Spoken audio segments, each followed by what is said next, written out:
Hi, welcome to the first tutorial for TIET eLibrary.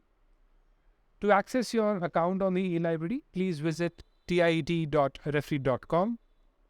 Please note that you must log in to access the library collections from anywhere, anytime. The platform also offers some personalization features like reading lists, wherein you can save your favorite resources for future reference. To place item requests or recommend e-resources to the library for acquisition, you need to log in. Also, the login activity helps us understand your reading and your research interests a bit better, and that in turn will help us develop new services and expand the library collections further. To log into the eLibrary, visit tit.refread.com. Here's the login button. The simplest way to log in is using the Thapar official account. Your email address on the domain @thapar.edu is what you can use. I will be using my account for this demo. And as soon as you authorize your Gmail account for login, you will be simply logged in. You don't need to register. You don't need to create an account.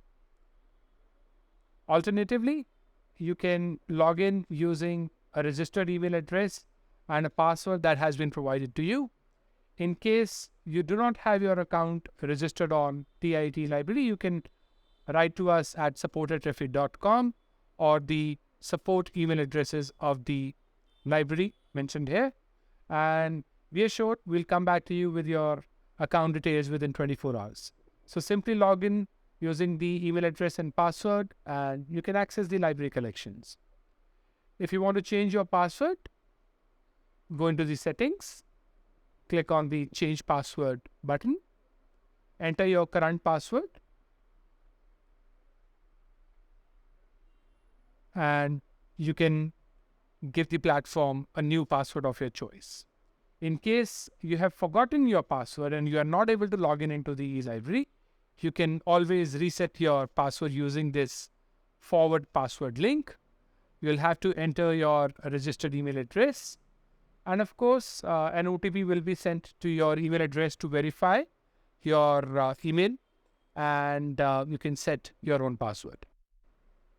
In the next tutorial, we'll show you the multiple e-collections that reside on this eLibrary platform and how you can browse content from hundreds of subscribed and open access publishers on this eLibrary.